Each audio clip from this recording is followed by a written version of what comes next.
क्या हिमाचल में कांग्रेस के बागी विधायक ही बीजेपी की सरकार बनवा देंगे? इसी सवाल को लेकर सबसे बड़ा सस्पेंस है, यानी हिमाचल में आगे क्या होगा। आज सुबह से ही चर्चाओं का बाजार गर्म रहा कि सुक्खू सरकार का गिरना तय है। कांग्रेस अपना बहुमत खो चुकी है, लेकिन दोपहर होते होते तस्वीर बदल गई। सुक्खू की सरकार बच गई। हालांकि संकट बरकरार है।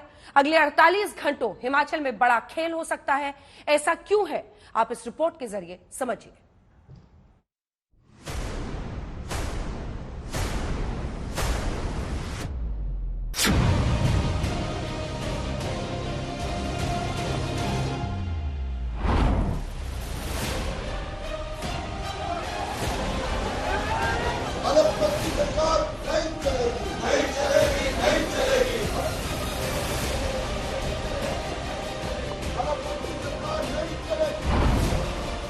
कांग्रेस के पास बहुमत नहीं है। हम बजट में अपनी मेजॉरिटी को साबित करेंगे।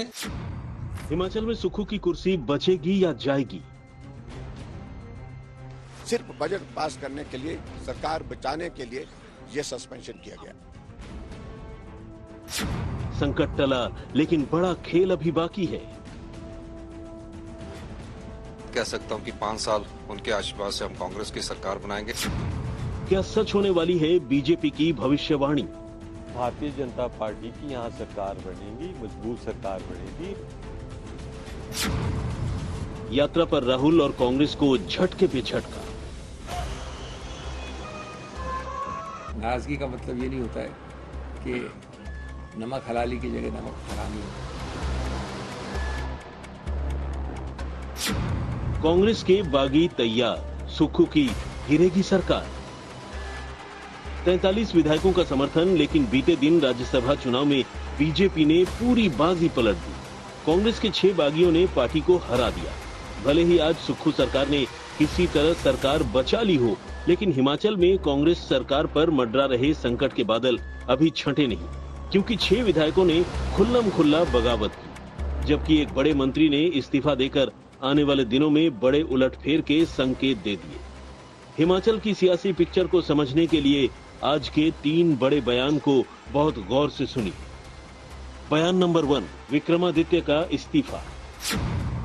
मैं आज केवल इस प्रेस कॉन्फ्रेंस के माध्यम से ये कहना चाहता हूं कि वर्तमान परिस्थिति में मेरा इस सरकार में बने रहना ठीक नहीं है।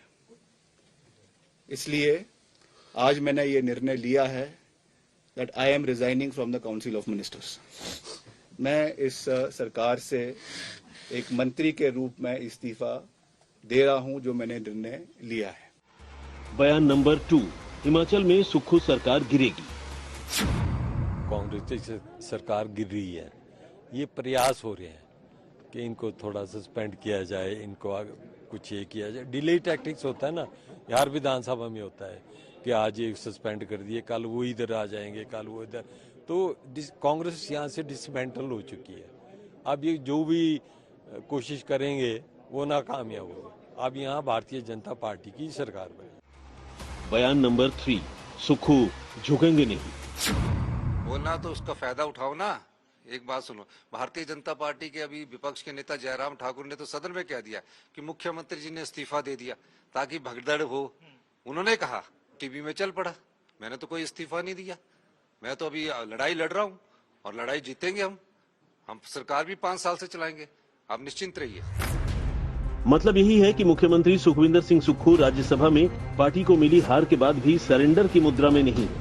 सुक्खू का संदेश एकदम साफ है। पार्टी के अंदर तख्ता पलट का ख्वाब देखने वालों की मंशा कभी पूरी नहीं होगी। यानी सुक्खू को फुल कॉन्फिडेंस है कि आला कमान की कृपा बनी रहेगी और विरोधियों को मात भी दे देंगे। इन 9 में से कई ऐसे हैं, नाम नहीं लेना चाहता हूं, जिन्होंने मेरे नामांकन पत्र में सिग्नेचर किया है और मुझे प्रस्तावित किया है।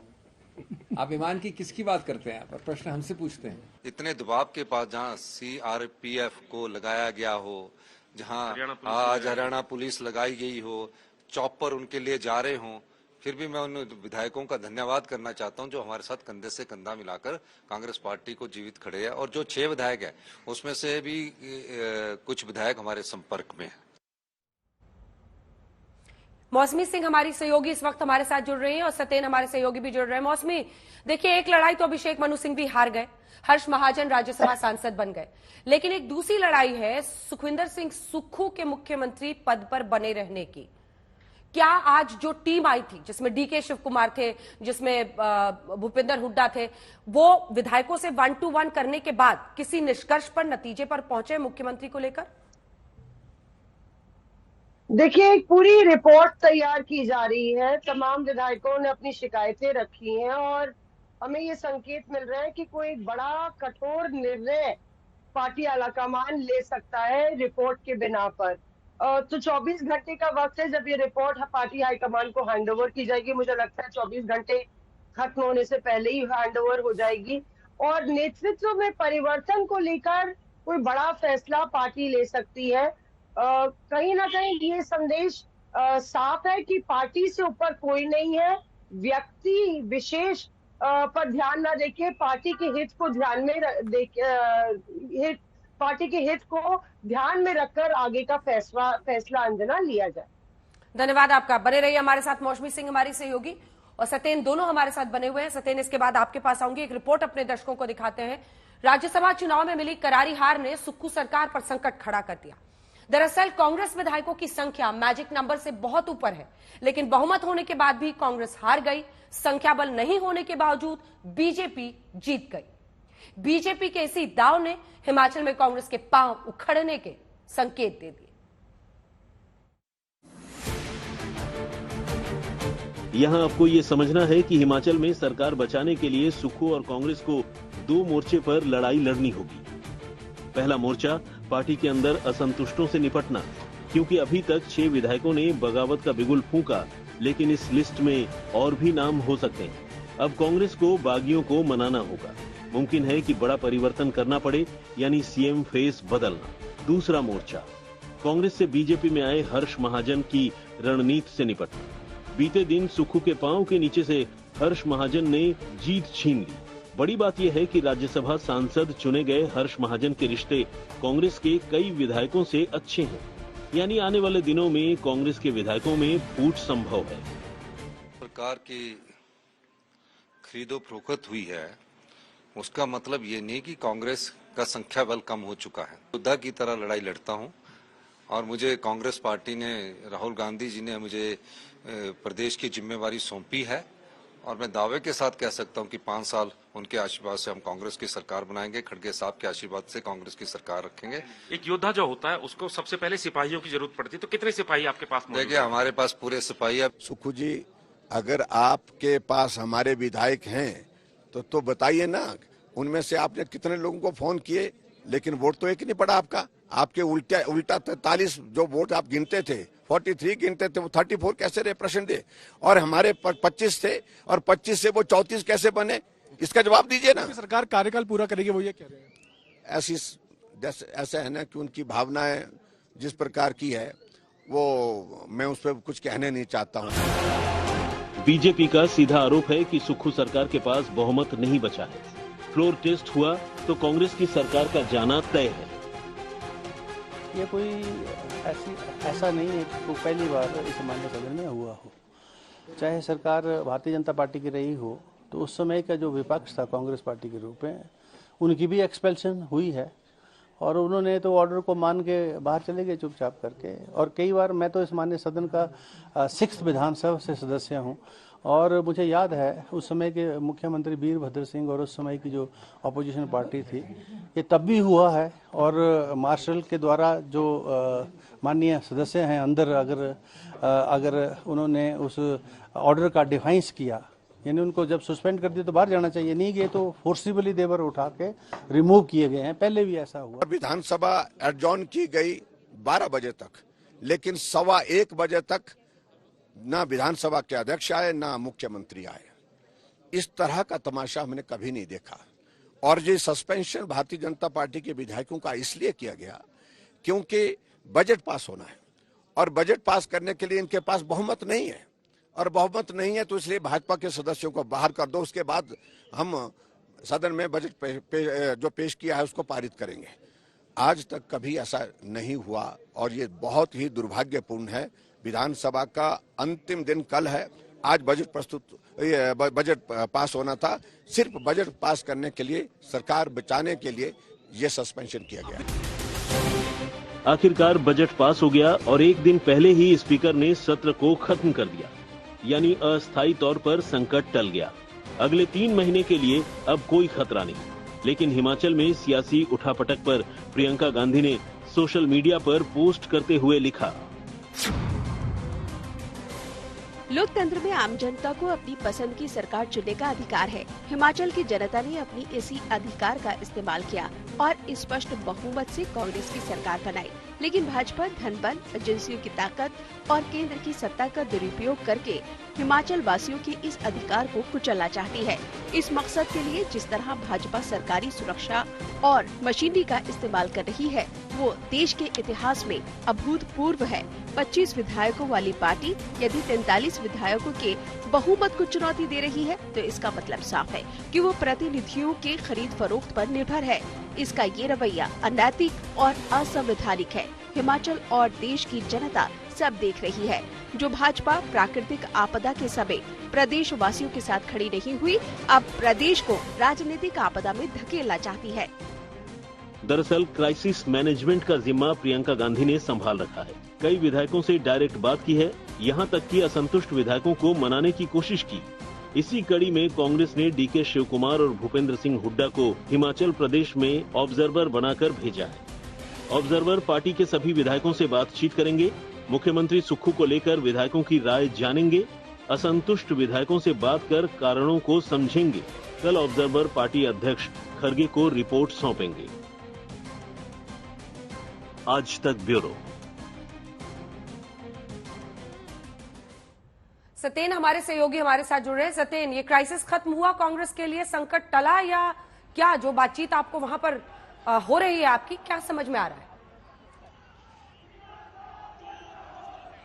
अंजना, देखिए, कांग्रेस की हालत कुछ ना कुछ ऐसी हो रही है कि आगे कुआं पीछे खाई। क्योंकि एक तरफ दबाव है कि मुख्यमंत्री सुक्खू को हटाया जाए, पर्यवेक्षक आए हुए हैं, पीछे किस तरह की नारेबाजी हो रही है, किस तरह के यहाँ पर तस्वीर आप देखिए, मुख्यमंत्री का काफिला यहाँ पर आया है, आप देखिए मुख्यमंत्री का काफिला यहाँ पर आया है और ये जो नारेबाजी हो रही है वो विक्रमादित्य के पक्ष में हो रही है। तो यहाँ पर जो कुल मिलाकर जो दिन में घमासान मचा हुआ था, उस जैसी तस्वीरें अभी भी यहाँ पर नजर आ रही है। मुख्यमंत्री यहाँ पर पहुंचे हैं, सुखविंदर सुक्खू, और उसके अलावा विक्रमादित्य वहां गेट पर खड़े हुए हैं, नारेबाजी जमकर हो रही है। दूसरी तरफ पर्यवेक्षक एक एक विधायक से रिपोर्ट ले रहे हैं और वो जानना चाहते हैं कि सुक्खू से कितने विधायक नाराज हैं, क्यों नाराज हैं, नाराजगी की वजह क्या है।